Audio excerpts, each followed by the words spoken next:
Once again, a very warm welcome to Rejoin PSK online classes or teleclasses. Today, I am going to discuss a very important and interesting topic in physics. Interference in light waves and Young's double slit experiment. Yes, what is the importance of Young's double slit experiment? It is an experiment to demonstrate the wave nature of light. Using this experiment, we can explain interference of light waves. What is interference? Interference is the redistribution of energy when light from two or more sources superimpose. Okay, we can start with an experiment in an NCERT book.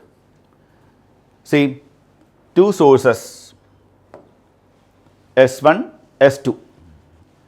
Given that they are sodium lamps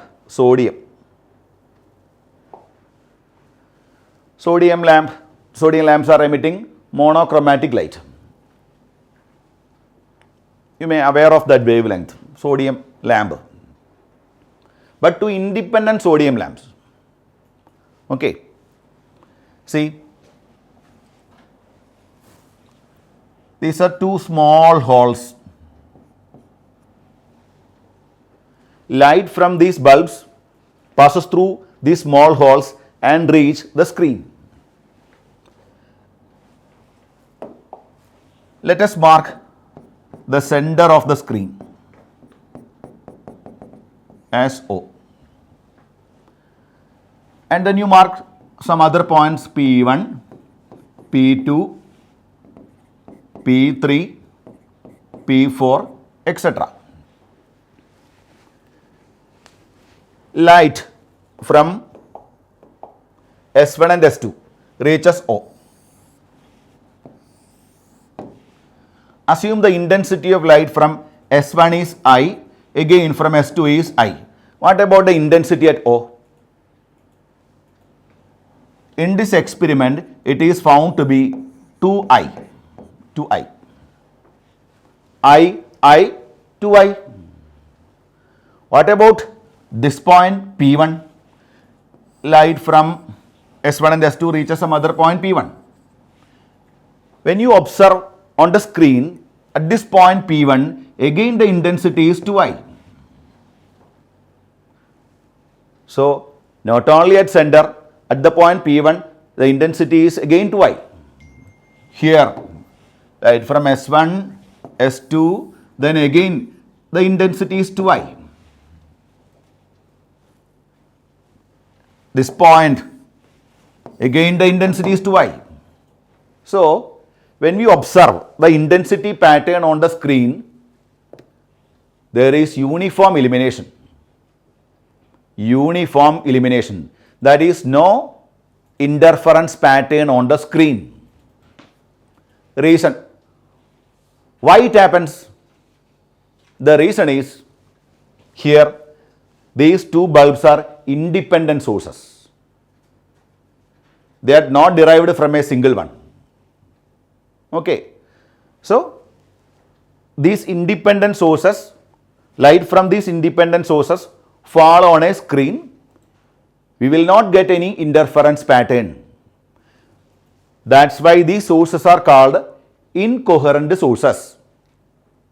Incoherent sources. Two independent sources behaves like incoherent sources. Okay. Now, come to the explanation part in NCERT book. This is because of the fact that light wave emitted from ordinary source like sodium lamp undergoes abrupt phase change. Abrupt phase change in times of the order of 10 raised to minus 10 seconds. Very, very small time interval. Thus, the light waves coming out of from two independent sources of light will not have any fixed phase relationship. Will not have any fixed phase relationship and would be incoherent. So, remember, when light from two incoherent sources fall on a screen, fall on a screen, light will not have any fixed phase relationship. That is, they are incoherent. So we will get only uniform illumination on the screen. Okay, this is not Young's experiment.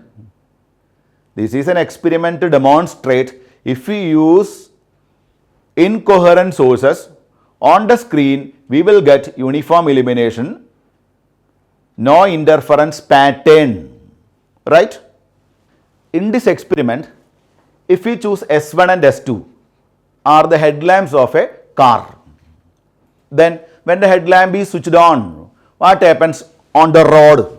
What about the intensity of light on the road? My question.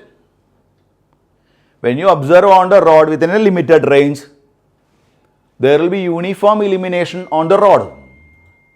Okay, no chance for interference pattern because the headlamps of a vehicle are independent sources.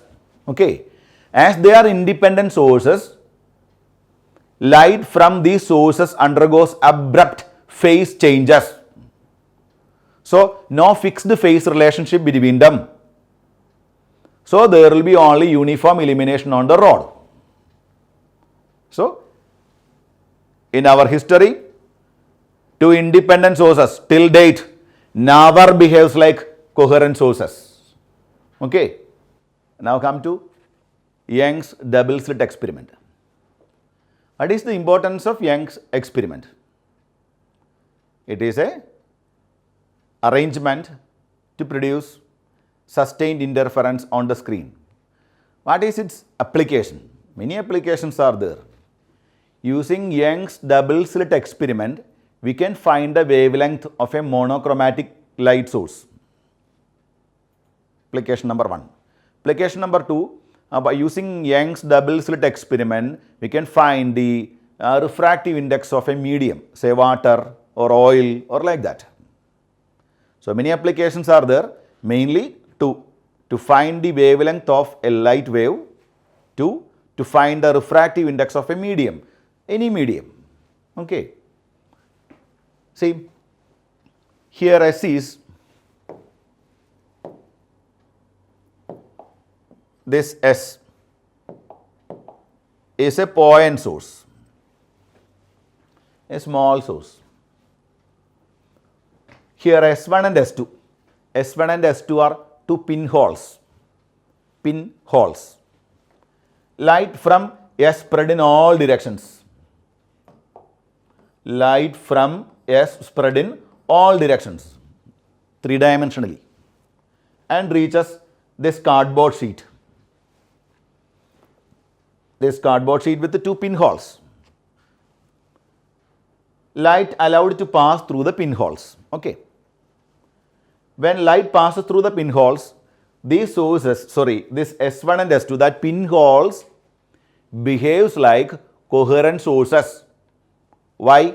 Because these S1 and S2 are derived from S itself. If there is any abrupt phase change in S1, this will happen also in S2. Okay. So, in this case, S1 and S2 behaves like coherent sources.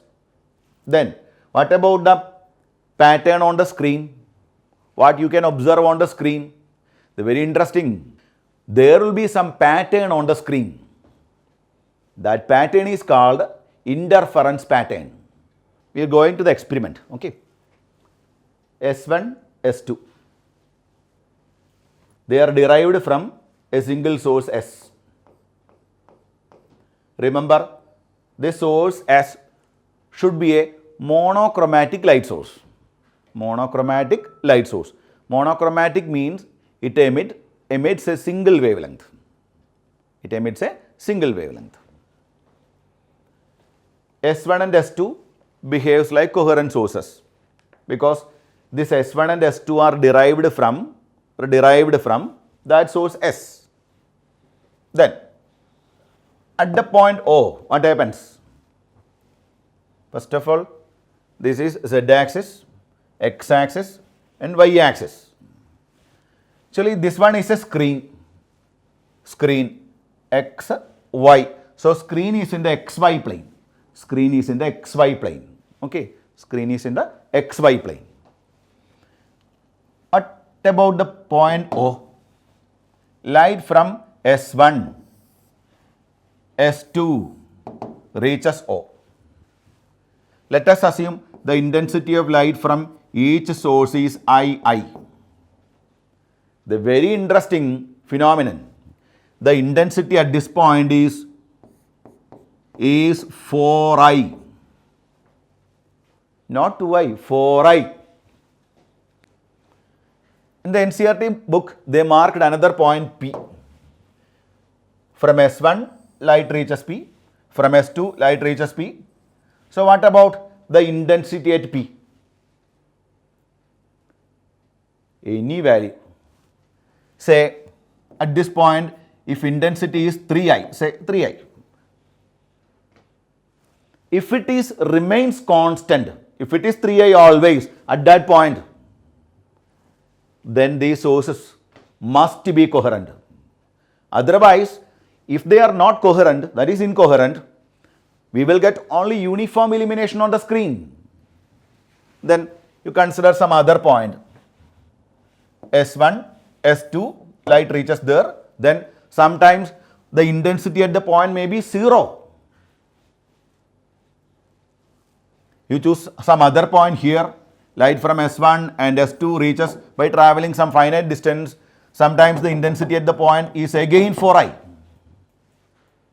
See, intensity of light from each source is I each. Then on the screen, at a particular point, if intensity is 4I, that 4I remains constant. That is the importance of coherent sources. Okay, see, this is a point source. Point source. Spherical wavefront. When this spherical wavefront allowed to pass through a small hole, we can call it as slit, very narrow slit. The size of the slit should be comparable to that of wavelength, not a wide slit, narrow slit. See, the emerging one is again spherical. When spherical wavefront allowed to pass through a narrow slit, the emergent wavefront is again spherical wavefront. When this wavefront fall on, see, these are two narrow slits, very narrow slits, S1 and S2. When this light wave or wavefront fall on the narrow slits, what happens? The emergent wavefront is again spherical. This is for the first one.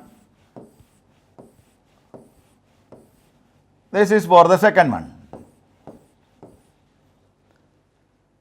So what happens? At some points on the screen, there will be strengthening of energy, and at some other points, weakening. See, at this point, what happens? Light from S1, this is ray, this one is wavefronts. Okay. What happens at the point O? O is the center of the screen. At O, the important result is the intensity of light is maximum. When you move up or down on the screen in the XY plane, what happens? Intensity decreases, become minimum. Then again increases, maximum, decreases. So a regular fashion is there. Periodic fashion is there. Okay. Regular variation in intensity of sound. It happens only when these two sources are coherent.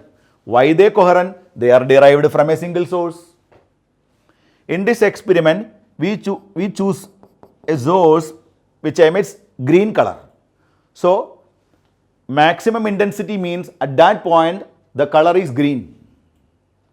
Okay. Minimum intensity at that point no color is there, like this. See, this will represent maximum intensity, maximum. Then this black color represents minimum intensity, see, minimum.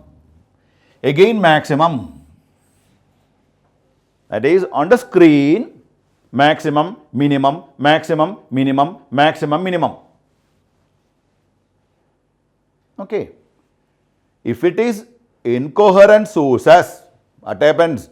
There will be only uniform illumination on the screen. There will be only uniform illumination on the screen. That's the difference. Again, I am repeating, that's the difference between coherent sources and incoherent sources. This is the case when we use green light.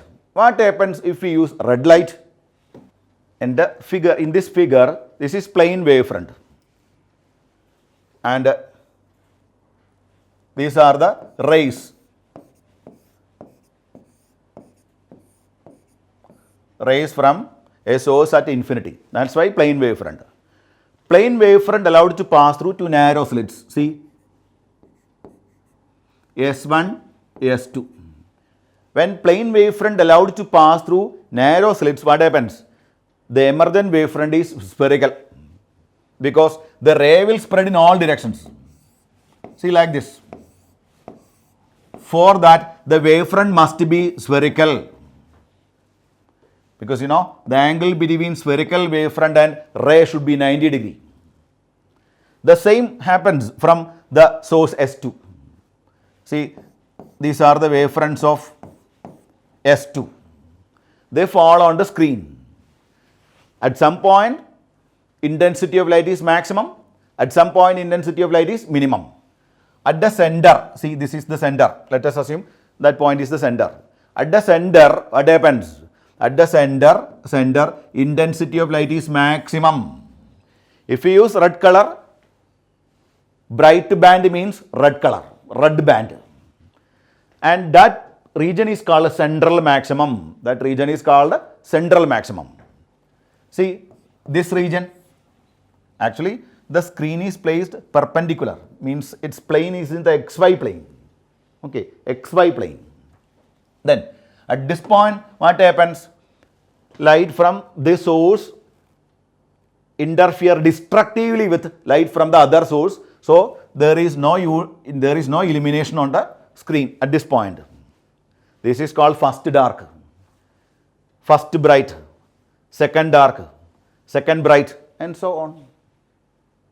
I shall repeat, all these happens only when light from S1 and S2 or S1 and S2 should be coherent. Okay. Now we can come to the mathematical part of Young's double slit experiment. In the figure, this S is a monochromatic point source. Monochromatic point source. That is, that source emits single wavelength. That's why monochromatic. The wavefronts are spheres. See, spherical wavefront. When the spherical wavefront, this is slits S1, S2. These are the slits. Slit number 1, slit number 2. S1 and S2 behaves like coherent sources. This is the center of the screen. Light from S1, light from S2 reaches there, and the intensity at this point is found to be maximum. See this green color, intensity is maximum. See maximum brightness at that point. The screen is in the XY plane. When you move upward, what happens? Intensity decreases, decreases, decreases, decreases, decreases, becomes dark. See this dark portion? Then again you move up. Intensity increases, increases, increases, increases. See, again maximum. Now we are going to discuss what happens at the point P. What happens at the point P?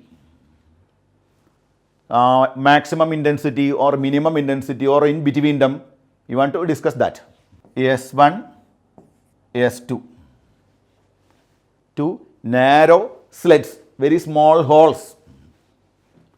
Point P. Capital D. Capital D is the separation between the plane of the slits and the screen. This black line represents screen in the XY plane. Then this distance you marked as small d.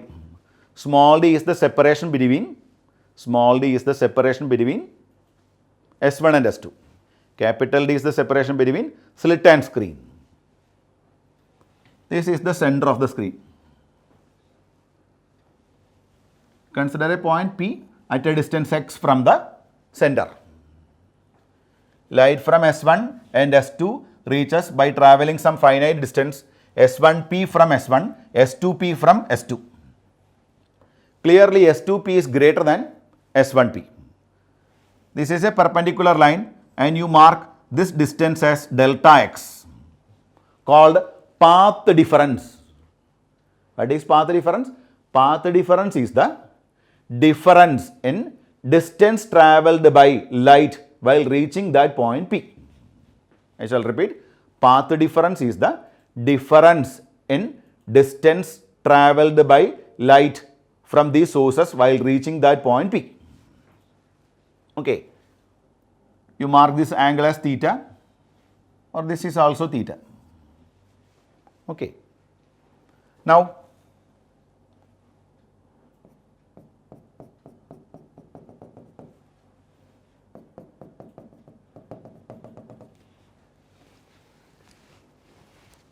we want to find delta x.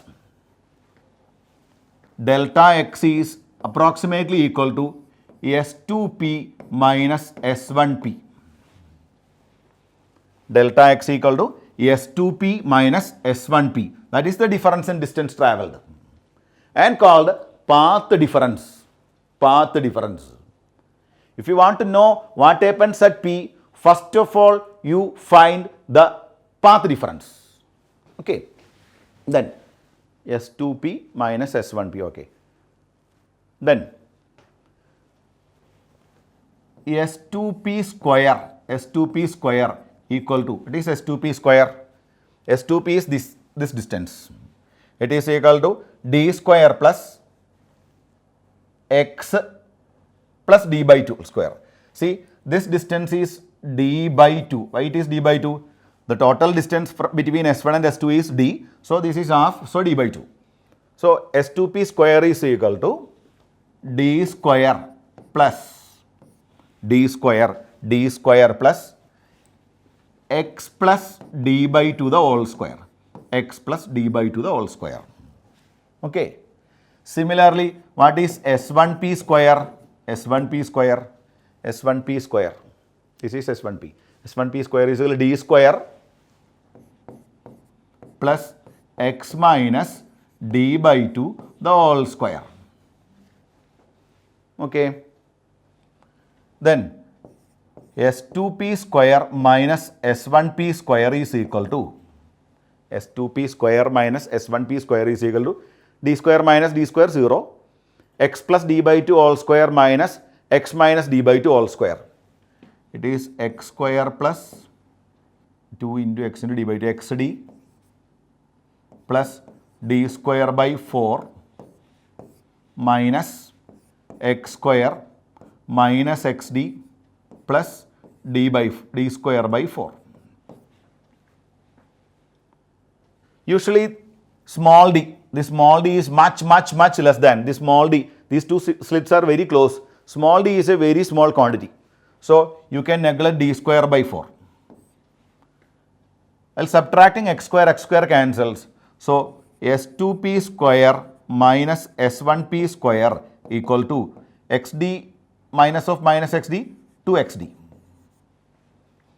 S2P square minus S1P square is equal to 2xd.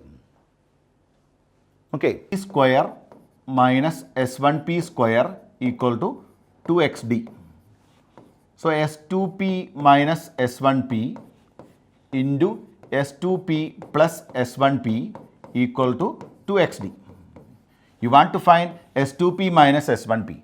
So, S2P minus S1P equal to 2xd divided by S2P square S2P plus S1P. In this experiment, usually the value of x is very small. That is, we choose points very close to the center of the screen. That's why x is very small. So, S2P plus S1P, that is S2P plus S1P is approximately, this one approximately 2D. So S2P minus S1P is equal to 2XD divided by 2 capital D. It is not exactly equal. As this distance x is very, very small, this angle is very, very small. That's why S2P plus S1P is approximately equal to 2D. So our path difference delta x is equal to XD divided by capital D. This is the result. What is path difference? This is the path difference delta x. Path difference delta x. What is path difference? Path difference is the difference in distance travelled by light from S1 and S2 while reaching the point P. Okay. So you by heart this relation delta x equal to x small d divided by capital D in Young's double slit experiment. Now we are going to discuss what happens at P. Whether there is constructive interference or destructive interference or like that. Okay. Already we discussed the center is a bright point. Center is a bright point. Why center is a bright point? Constructive interference will take place at center because light from S1 and S2 travels equal distance. That's why path difference at the center is 0. So phase difference is 0. We know if the phase difference is 0, constructive interference happens. So if phase difference is 0 or path difference 0, constructive interference. Path difference lambda, constructive interference. Path difference 2 lambda, constructive interference. In general, delta x is equal to n lambda is the condition for constructive interference or brightness. This point delta x equal to 0, this point delta x equal to lambda, this point delta x equal to 2 lambda. Similarly, delta x equal to lambda here, 2 lambda here and so on, 3 lambda, 4 lambda, etc. So our result x small d divided by capital D equal to n lambda or x equal to n lambda d divided by small d. See, if n equal to 0, n equal to 0, n 0, x equal to 0, n 0, x equal to 0, this is x, x 0 means this point. See, at this point, intensity of light is maximum and called central maximum. This point is called central maximum. On the screen, intensity is maximum. See the bright green color. Okay. If n equal to 1, x equal to, come on, x equal to lambda d by d, lambda d by d, lambda d by d. See, when you move up for a distance, x is equal to lambda d by small d, lambda d by small d. That is, when x equal to lambda d by small d, again constructive interference is there. See the bright green color. If n equal to 2, x equal to 2 lambda d divided by small d. 2 lambda d by small d. See this point, it is again lambda d by small d. So from the center for a total distance 2 lambda d by d, 2 lambda d by d, this point is again constructive interference is there and the intensity is maximum. Okay, it is not only in the upward direction, it is also in the downward direction. Okay, so n equal to 0 constructive interference, n equal to 1 constructive interference, n equal to 2 constructive interference. It happens for distances 0, lambda d by d, 2 lambda d by d, 3 lambda d by d and so on.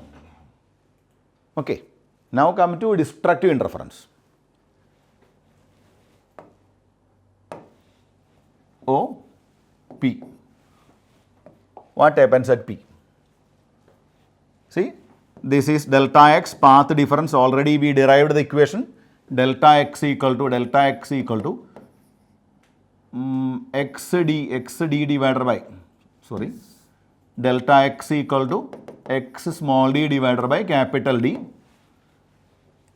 Again, you know, when path difference is lambda by 2, destructive interference, 3 lambda by 2, destructive interference, 5 lambda by 2, destructive interference.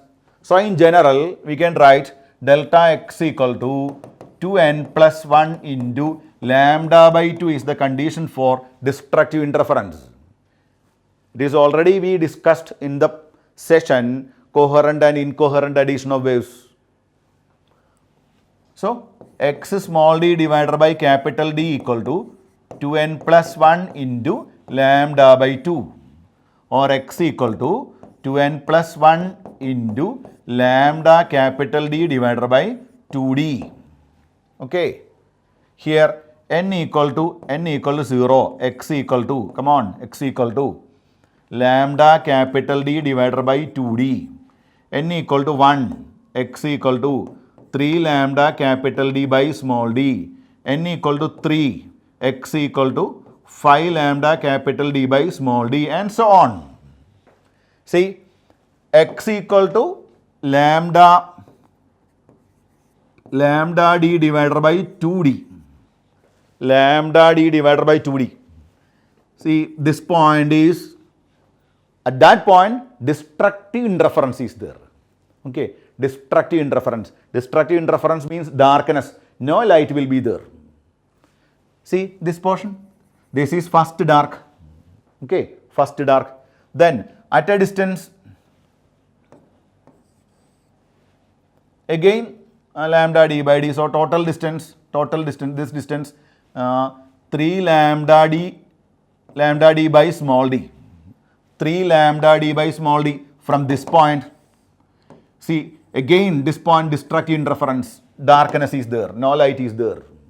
So from the center O for distances lambda d by 2d, 3 lambda d by d, 5 lambda d by d, 7 lambda d by d, at all these points there will be destructive interference and no light will be there.